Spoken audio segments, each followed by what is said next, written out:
시청자 여러분 안녕하십니까? 뉴스 온 시작합니다. 동대문구가 2024 동대문구 주민 배심원단 1차 회의를 진행했습니다. 대구시가 산불 예방을 위해 팔공산에서 산불 예방 캠페인을 실시했습니다. 평창군에서 제17회 평창군 사회복지대회가 열렸습니다. 충청북도와 미호강 유역협의회가 수질환경 개선 결의대회를 개최했습니다. 경상북도가 제29회 농업인의 날 기념 행사를 개최했습니다.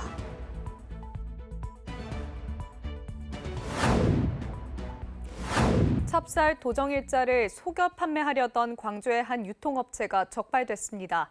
지난해보다 쌀값이 10% 넘게 하락하면서 농민들 고통이 큰데요. 농산물 품질관리원은 쌀값 하락을 부추기는 부정유통 특별 단속에 나섰습니다. 지난 7일 광주의 한 농산물 유통업체. 단속원이 들이닥치자 제품 포장을 분주히 수정합니다. 찹쌀 도정일자를 3개월 가까이 속여 유통하려다 적발됐기 때문입니다. 사장님 빼신데 제가 모르고 그때 농산물 품질관리원 전남지원은 최근 찹쌀 1.2톤의 도정일자를 속여 최근 도정한 것으로 꾸민 유통업체를 적발했습니다. 도정일자 허위 표기는 시장 질서를 교란하는 행위로 3년 이하 징역에 처해질 수 있습니다. 특히 값싼 오래된 양곡이 새 쌀과 섞여 싼 값에 유통되면서 쌀값을 끌어내리는 원인이 됩니다. 올해 쌀값 폭락으로 농민들의 고통이 커지면서 부정유통 단속 필요성도 커졌습니다. 지난달 산지 쌀값은 80kg 기준 18만 5천 원으로 지난해보다 10% 이상 낮았습니다. 지금 영농 자재값이 비료, 비료값, 농약값, 기름값, 특히나 인건비 최소한 20% 이상 올랐죠. 그런데 그런 삼중고에 겪다 보니까 2023년산 구곡을 햅쌀로 부정유통하거나 오래전에 도정해놓은 그 구곡을 최근에 도정한 것으로 해서 대비해서 지금 부정유통 단속을 하고 있습니다. 농산물 품질관리원은 적발된 업체의 대표이사를 형사 입건하는 한편 이달 말까지 양곡 부정유통 특별단속을 이어갈 계획입니다. 수도권 소식입니다. 동대문구 창업지원센터 입주기업들이 올해 47억 원 규모의 투자 유치 성과를 거뒀습니다. 동대문구 창업지원센터는 독립적인 사무공간과 시제품 제작이 가능한 메이커스페이스 등의 시설을 제공하고 입주기업의 역량을 강화하기 위해 전문적인 창업교육과 컨설팅을 진행하고 있으며 시제품 제작과 마케팅 등을 위한 사업화 지원금을 지원하는 시설입니다. 올해부터는 신규 지원 사업으로 엑셀러레이팅 프로그램을 도입해 정부 지원 사업 맞춤형 멘토링과 IR 자료 작성 방법 등을 집중적으로 교육했으며 이를 통해 딥테크 팁스 등 정부 지원 사업으로 32억 원의 투자금과 IR 자료 홍보를 통한 민간 투자 유치 15억 원을 합해 총 47억 원을 투자받는 데 성공했습니다. 구는 우수한 기술력을 가진 창업기업들이 건실한 중소기업으로 성장할 수 있도록 다양한 지원을 아끼지 않겠다고 전했습니다. 동대문구가 공약 이행 현황 점검을 위해 2024 동대문구 주민 배심원단 1차 회의를 진행했습니다. 민선 8기 들어 세 번째 운영하는 주민 배심원단은 공약 사업이 제대로 이행되고 있는지 구민들이 직접 확인하고 또 바라는 점을 정책에 적극 반영하기 위해 마련됐습니다. 구민 35명과 한국 매니페스토 실천본부 관계자가 참석한 1차 회의에서는 주민 배심원 위촉을 시작으로 매니페스토 운동과 주민 배심원에 대한 교육 등이 진행됐습니다. 이후 12월까지 진행될 2, 3차 회의를 통해 배심원들이 직접 선택한 공약이행 평가 안건 15건에 대해 의견을 수렴할 예정입니다. 구는 배심원단의 평가와 의견을 통해 공약이행 현황을 점검하고 구정에 반영할 예정입니다. 구는 주민 배심원단 회의를 통해 공약에 대한 구민들의 의견을 직접 들을 수 있는 소중한 기회를 제공하고 이를 공약이행 계획에 반영해 사업 성과를 구민들이 몸소 체감할 수 있도록 공약 추진에 노력하겠다고 밝혔습니다. 마포구는 추가 소각장 건립을 반대하기 위해 기자회견을 열고 정책자문단을 구성하며 대응하고 있습니다. 국제소각반대연맹 가이아와 소각반대 컨퍼런스도 개최했는데요. 참석자들은 소각 중심의 폐기물 처리가 아닌 원천적으로 폐기물을 발생시키지 않는 것이 중요하다고 강조했습니다. 지난 5일 마포구청 12층 중강당에서 마포구와 국제소각반대연맹 가이아의 소각반대 국제컨퍼런스가 열렸습니다. 이 자리에는 박강수 마포구청장과 세계적인 자원순환운동가 폴 코넥 교수, 한국환경운동연합 신우용 사무총장 등 패널과 구민, 기자 100여 명이 참석했습니다.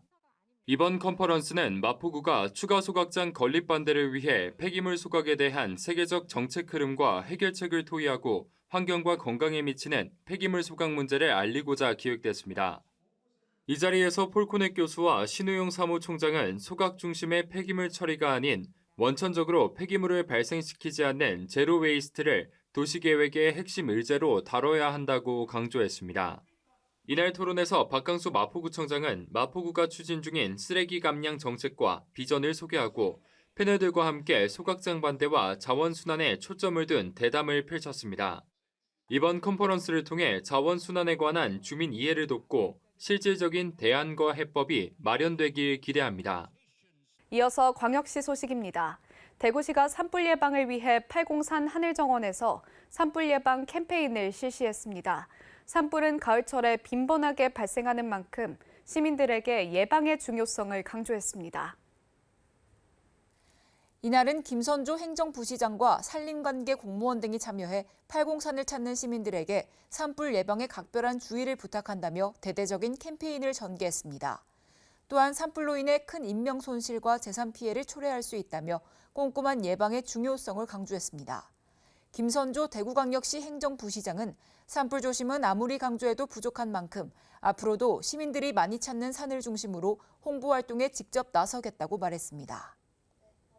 대구시에서 제26회 대구청소년 자원봉사 대회가 개최됐습니다. 이번 대회는 자원봉사를 시민들에게 널리 알려 함께 참여할 수 있는 문화를 조성하기 위해 열렸습니다. 대구시는 자원봉사 활성화에 이바지한 청소년, 동아리, 지도자 등 5개 부문에 대해 공개 모집을 실시했으며 여성가족부, 대구광역시 등 4개 기관에서 29개의 수상자를 선정했습니다. 부대 프로그램으로는 치매 어르신을 위한 색칠 도안 그리기, 모루 인형 공작소 등의 체험이 마련됐으며 치어리딩 등의 공연 또한 진행됐습니다. 김선조 대구광역시 행정부시장은 이 행사를 계기로 청소년 자원봉사 활동이 더욱 활성화되길 바란다며 수상한 이들에게 축하의 인사를 전했습니다. 대전시 자원봉사연합회가 제16회 따뜻한 겨울나기 김장대봉사 행사를 열었습니다. 이날 자원봉사자들이 담근 김치는 어려운 이웃들에게 전달될 예정입니다. 이번 행사에는 이장우 대전시장, 조원희 대전시의회 의장을 비롯해 47개 기업과 단체 직원 등 800여 명이 참여해 그 의미를 더했습니다. 자원봉사자들은 정성껏 김장을 담가 약 54톤의 김치를 마련했습니다. 이날 준비된 김치는 저소득층과 독거노인 등 어려운 이웃 5,400세대에 각 10kg씩 전달될 예정입니다. 이번 김장 대봉사를 통해 소외된 이웃들에게 실질적인 도움을 제공하는 계기가 됐으며 봉사자들의 헌신이 더불어 사는 지역사회를 만들어가는 원동력이 됐습니다. 계속해서 강원도 소식입니다. 횡성군과 강원특별자치도 교육청, 횡성교육지원청이 더 나은 교육지구 추진을 위해 업무 협약을 체결했습니다. 이들 기관은 지난 2020년 협약 체결 이후 4년간 더 나은 교육지구 사업을 성공적으로 운영해왔으며 이번 협약으로 2028년까지 기간이 연장돼 민관학 협력 체계가 보다 공고해질 것으로 기대하고 있습니다. 특히 학생들이 지역교육 공동체 사회의 일원으로 성장해 나갈 수 있도록 횡성 마을교육 공동체 온정마을학교, 한우리 가족성장 프로젝트, 섬강 행랑길 프로그램, 우리마을 배움 프로그램 등을 지원할 계획입니다. 횡성군 보건소가 횡성파크골프장에서 제3회 스틱 모아 걷기 대회를 개최했습니다. 스틱 걷기는 관절의 부담을 줄이는 걷기 운동으로 우수 사례로 선정된 바 있습니다. 이날 대회에는 보건지소와 보건진료소에서 운영한 스틱 걷기 프로그램 참여자 150여 명이 함께해 전문 강사의 지도를 받으며 섬강 둘레길 걷기를 진행했습니다. 또한 스틱 걷기 참여 소감을 공유하고 보건 사업을 안내, 홍보하는 시간도 가졌습니다. 스틱 걷기는 관절의 부담을 줄여 오랫동안 건강하게 지속할 수 있는 운동으로 횡성군 보건소에는 지난해 전국 최초로 시도해 보건진료소 운영평가 우수 사례로 선정된 바 있습니다. 특히 올해는 보건지소로까지 확대했으며 내년에도 지속 추진해 나갈 계획입니다. 평창군에서 제17회 평창군 사회복지대회가 열렸습니다. 사회복지를 위해 힘쓰는 종사자와 자원봉사자의 노고를 격려하기 위해 진행됐습니다. 기관단체장, 사회복지 종사자 등 300여 명이 참석한 이번 행사는 사회복지에 대한 군민의 사랑과 관심을 유도하고 사회복지 종사자와 자원봉사자의 노고를 격려하기 위해 마련됐습니다. 이날 사회복지 대회에서는 평소 군민의 복지 증진을 위해 애쓴 13명의 사회복지 유공자에 대해 표창을 전수하고 지역 문화예술인 특별 공연을 진행했습니다. 군은 지역 사회복지를 위해 묵묵히 자기 자리에서 최선을 다해주시는 사회복지 종사자와 자원봉사자 여러분들 노고에 감사드린다며 앞으로도 협력자로서 하나된 평창, 행복한 군민을 위해 함께 뛰어주시길 부탁드린다고 말했습니다. 이어서 충북도 소식입니다. 충청북도와 미호강 유역협의회가 수질 환경 개선을 위한 결의대회를 개최했습니다. 이번 결의대회는 지난 10월 충북도에서 발표한 수질 환경 개선 계획의 일환으로 2032년까지 도내 모든 하천 수질 1등급, 미호강 2등급을 달성하기 위해 도민 모두가 뜻을 모았습니다.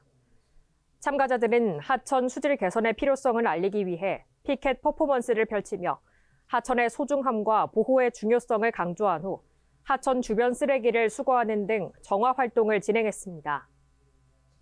충북도가 민선 8기 후반기 도정 정책자문단 위촉식을 가졌습니다. 정책자문단은 민간의 시각에서 다양한 정책 관련 의견을 제시하기 위해 운영됩니다. 도정 정책자문단은 충북도가 빠르게 변화하는 정책 환경에 시의적절하게 대응하고 도민이 직접 체감할 수 있는 성과를 창출할 수 있도록 민간의 시각에서 도정의 방향을 제시하기 위해 운영하고 있는 민간 자문기구입니다.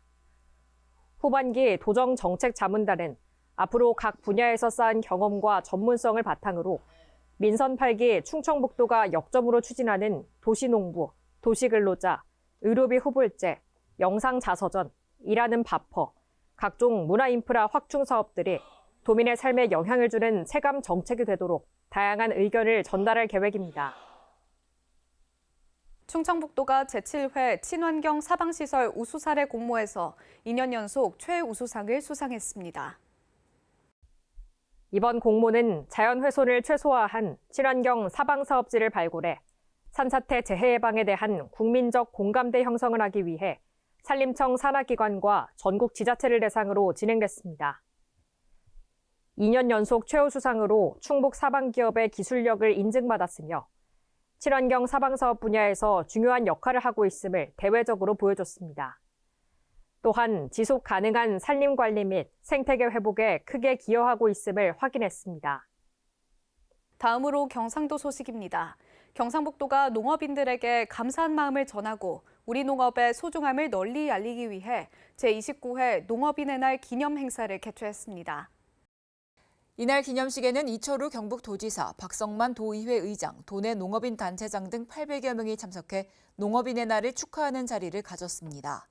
한편 이철우 도지사는 농업인의 날을 맞아 농업 전문 기술 개발 보급과 지역 농업 발전에 기여한 농업인 및 시군, 농업계 고등학교에 대한 포상을 수여했습니다. 이철우 경북도지사는 우리 후손들이 농업과 농촌에서 행복을 찾고 잘 사는 경북을 만들 수 있도록 경북 농업을 더욱 꼼꼼하게 챙겨나가겠다고 말했습니다. 포항시가 국내 최초 수소 특화 단지로 지정됐습니다. 이로써 포항은 2차 전지, 바이오 특화 단지에 이어 3관왕을 달성하게 됐는데요. 포항시는 필요 예산과 신속 인허가 등의 지원을 받으며 수소 기업 유치에도 앞장설 예정입니다. 산업통상자원부는 1일 포항시를 국내 최초의 수소 특화 단지로 지정했습니다. 수소 특화 단지는 포항 블루밸리 국가산업단지 내 28만여 제곱미터 규모로 조성되며 수소 연료전지 생산 수출 거점으로 글로벌 수소 시장을 선도할 것으로 기대됩니다. 시는 2028년까지 수소 연료전지 클러스터 구축 사업으로 기업 지원 핵심 기반 시설을 조성하고 이후 2035년까지 수소 연료전지 부품 소재 기업을 육성하는 등 수출 산업화에 필요한 역량을 결집합니다. 이에 수소기업을 유치하고 소부장 연계 강소기업을 집중 육성해 연료전지 부품 소재 국산화율 100%를 달성해 나갈 계획입니다. 시는 이번 수소 특화단지 지정으로 수소 연료전지 클러스터 조성에 필요한 예산과 신속한 인허가 등의 지원을 받으며 수소기업 유치 활동에도 더욱 박차를 가합니다. 또 수요기업과 공급기업 간 공동 R&D 발굴 지원, 기술 사업화까지 지원하며 지역대학은 수소 특화 전공 개설로 입주기업 수요 맞춤형 지역 특화 인력 양성의 거점이 될 전망입니다. 포항시는 해외 투자 유치 확대, 글로벌 네트워크 확대 등을 목표로 서유럽을 방문한 바 있습니다. 이후 포항시는 출장 성과를 공유하며 미래 신산업 육성의 추진 동력을 강화했습니다.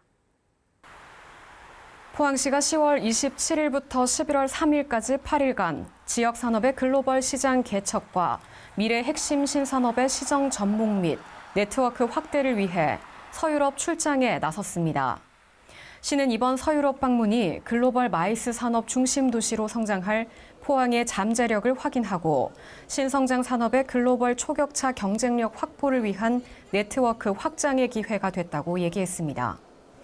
먼저 포항시는 10월 29일과 30일 양일간 오스트리아 빈에서 개최된 제28차 세계 한인 경제인 대회 2024 코리아 비즈니스 엑스포 비엔나에 참가해 글로벌 네트워크를 강화하고 지역 기업의 해외 시장 진출을 지원했습니다.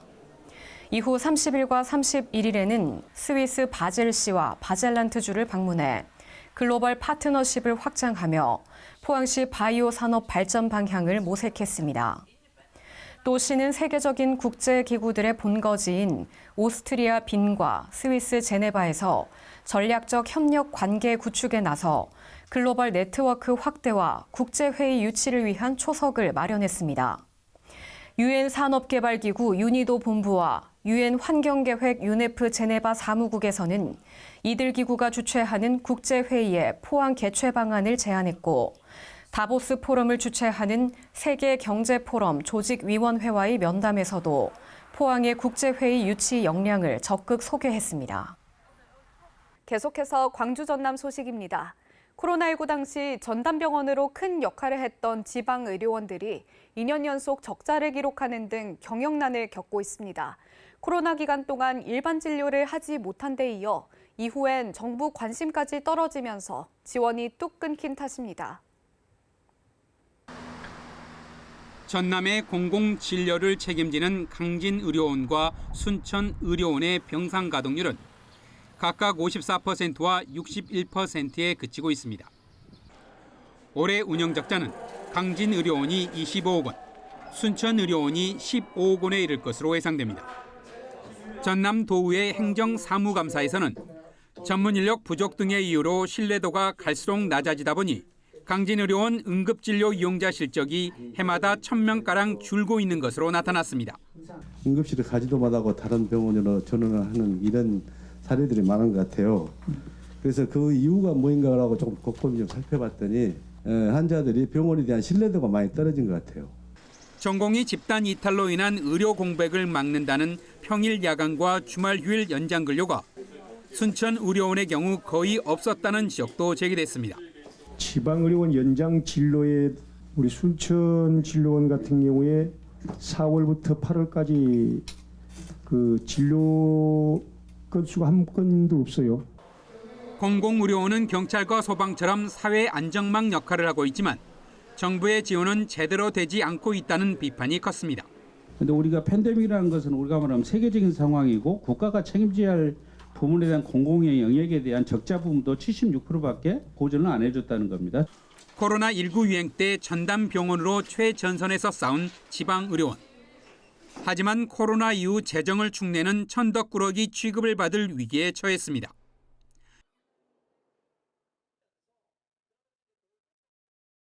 광주광역시 출연기관에서 성범죄 가해자인 직원이 2년 가까이 아무런 징계도 받지 않고 근무한 사실이 뒤늦게 드러났습니다. 늑장대처라는 지적이 제기됐는데 해당 기관장은 피해자가 징계 요청을 빨리 했더라면 대응도 더 빨리 진행됐을 것이라는 황당한 답변을 해 논란을 키웠습니다. 광주시 의회 행정사무감사에서 광주 테크노파크 직원의 성범죄 사실과 이에 대한 늑장 대응 논란이 불거졌습니다. 테크노파크 소속 연구원 A씨는 지난 2022년 11월 업계 관계자에게 성범죄를 저지른 혐의로 입건됐고 올해 1월 법원에서 징역 1년의 실형을 선고받았습니다. 하지만 A씨에 대한 파면 조치는 지난 9월 말에야 이루어졌습니다. 사건이 발생한 지 1년 10개월, 1심 판결이 난 지 8개월 만이었습니다. 테크노파크는 사건 발생 한 달 뒤 피해자의 제보로 해당 내용을 알게 됐지만 이런저런 핑계를 대며 A씨에 대한 조치를 미뤘습니다. 정확히 좀 사태를 파악하라 했는데 당시 이제 정무부장 및 경영본부장이 바뀌었습니다. 바뀌고 나서 이제 업무 인수가 제대로 안 되는 것을 심지어 1심 판결이 난 사실도 파악하지 못하고 법정 구속을 면한 A씨를 감사실로 발령내 근무하도록 했습니다. 이 징계를 받아야 할 직원을 오히려 감사실로 배치를 해서 반부패, 청렴 업무, 내외부 감사를 대응하게 합니다. 이거 기가 막힐 일 아닙니까? 결국 지난 7월 피해자와 법률 대리인이 재차 문제 제기를 하자 그제서야 징계가 이루어졌습니다. 김영집 광주 테크노파크 원장은 피해자에게 죄송하다면서도 늑장 대응에 대한 지적에는 피해자가 정식 징계 요청을 빨리 했어야 한다는 취지로 말해 논란을 키웠습니다. 피해자가 정식적인 사실 내용을 해야 되는데 그거를 좀 더 빨리 국선 변호인이나 기타 방법을 통해서 정식으로 요청했다면 바로 더 빠르게 진행됐을 것이라는 생각은 같습니다. 성범죄 직원을 비호한 것 아니냐는 의혹과 함께 2차 가해 논란까지 더해지면서 광주 테크노파크를 향한 비판의 목소리가 커지고 있습니다.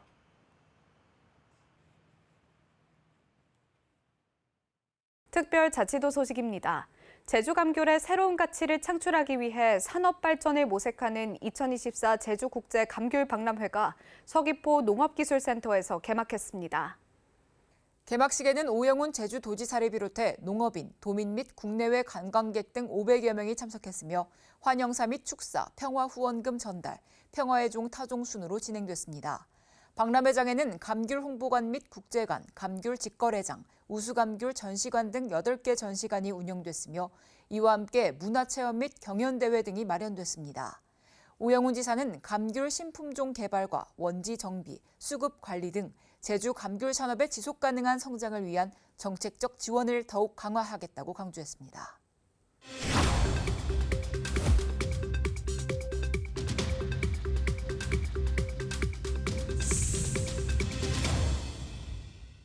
한 주간의 행사 소식을 전해드리는 클릭 행사톡톡 시간입니다. 제27회 파주 장단콩 축제가 경기도 파주시에서 열립니다. 축제는 11월 22일부터 24일까지 개최되며 전통과 현대가 만나는 장단콩 이야기를 주제로 진행되는데요. 볼거리 부문에서는 콩 요리 전시관, 버스킹 공연 등이 제공되며 먹거리 부문에서는 두부, 빵 등을 판매하고 향토 음식 판매점 또한 운영됩니다. 놀거리 부문도 준비돼 있어 다양한 체험 프로그램을 즐길 수 있다고 하니까요. 파주시에서 즐거운 시간 보내시길 바랍니다. 내년부터 서울에서 미래형 첨단 모빌리티 UAM이 하늘에 떠다니는 모습을 볼 수 있게 됩니다. 2030년 상용화를 앞두고 여의도와 한강을 중심으로 시범 운행에 나설 예정인데요. 시범 운행을 거쳐 체계가 완성되면 승용차로 1시간이 걸리는 판교 광화문 구간을 15분 만에 오갈 수 있게 됩니다. 서울형 UAM이 자리를 잡으면 본격적인 메가시티 시대가 열릴 것으로 전망됩니다. 이상으로 뉴스 마칩니다. 시청해주신 여러분 고맙습니다.